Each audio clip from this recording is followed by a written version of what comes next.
Hello everyone, it's Christy from Christy's Beautiful Life. Welcome to layout number 1 for Build a Page. This is going to be the page kit I created for one of the spring layouts. And remember, I am using sketches from Scrap a Sketch, which is created by the lovely Lisa Zagrowski. And this particular one has got a few different layers going on, and then a title kind of in the middle. So I'm going to play with that.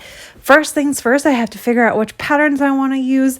I grabbed a lot of paper for this particular page kit, knowing chances were I wasn't going to use all of them, but I wasn't sure if I was going to want to fussy cut out some of those florals or what I wanted to do. And so I knew that chances are I wasn't going to use them all, but I look through them. I find the pink polka dot one, which I felt was the best one to play off of the photo itself. It didn't take away from the photo. It helped make it pop, but it wasn't competing with the photo. And so that was the right choice. I'm going to cut down that piece of square cut file that was for my stash when I built the kit. You should have seen that yesterday. I went ahead and cut that because I felt like it was a little too big. I didn't need that square element. And now I'm going to play and try to figure out what piece I want underneath. And in my head, I had looked at the sketch before I started building the layout, creating it. And so I know that there is a layer, like a large layer of pattern paper. And then I'm thinking this white cut file is going to be my second layer. And then my photo is my third layer, forgetting that there's actually a fourth layer there. And I wasn't thinking about that and making that work right.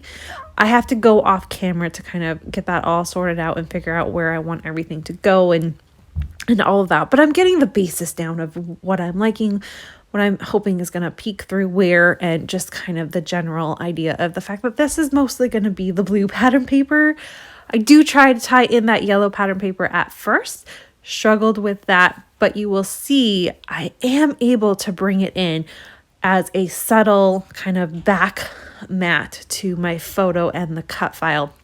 And I love that because it's super subtle, but it pops out the cute little headband that Nora's wearing. And I will bring it in to the right-hand side with the little strips that you can see in the sketch. I'm able to bring a little strip of it there as well. So it's nicely tied in without it being too standout-ish and causing any issues. So the problem I'm having right here is the fact that I'm trying to line everything up, and I'm trying to have that cut file go smack dab against the end of the page, and it's my mind and it's throwing me off, and I can't quite figure out what's wrong.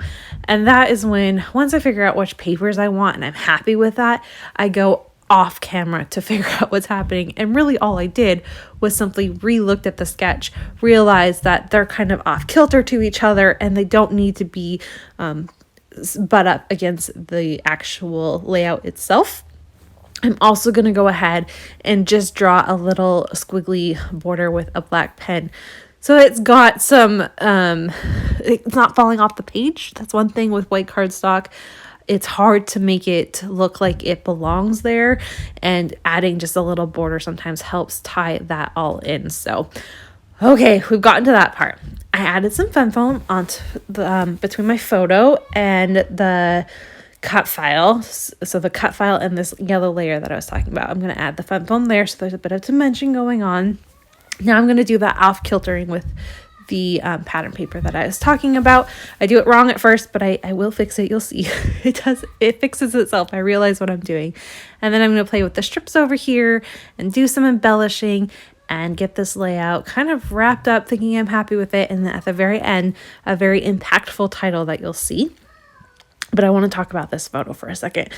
How adorable is Nora in this? Isn't she so cute? She's just, she's got this cute little spring dress on. It might be summer. It may not actually be spring, but she looks pretty springy to me. She was born in March, so the chances of her being this big in spring probably wasn't really there. But when I saw the photo, it made me think of spring, which is why I brought that in. And so I just love it. She's just having a little nap. She fell asleep holding a little chew toy, so I think she was probably teething at the time. and just has some of her cute little toys. And I don't have a lot of photos of Nora in the car or in a car seat, so this one was fun to document because it's a rare one that I don't have much of, which is always neat to document something you don't really have a repeating story to kind of talk about. For the kind of background and added embellishments that I'm trying to do here is I have these clear stickers from Coco Vanilla Studio, and I just want to get them used up, but I also want there to be a little bit more interest in the background. I'm not adding any mixed media, I didn't want to go there, but adding in these clear stickers that I'm showing you, it just brought a little bit of something to the layout. And then I also found these green leaves, so I'm going to add that. And then the title, can you see that? The title reads, "Here sleeps a girl with a head full of magical dreams, a heart full of wonder, and hands that will shape the world." I found it on Pinterest on my titles board, as I find all really cool titles. I love it, but it's perfect. It's impactful. It bridges that gap between the photo and the layers over on the right hand side, and I'm so pleased with how this turned out. So I'm just going to get all of this added. You'll see the finished layout, and please make sure you head on over and check out what Moira and Kristen and Shannon are doing here. And then over on Instagram, Scotian Scrapbooker, make sure you go check out her as well. Links will all be down below, and I hope you have a fabulous day. I'll see you tomorrow. Bye.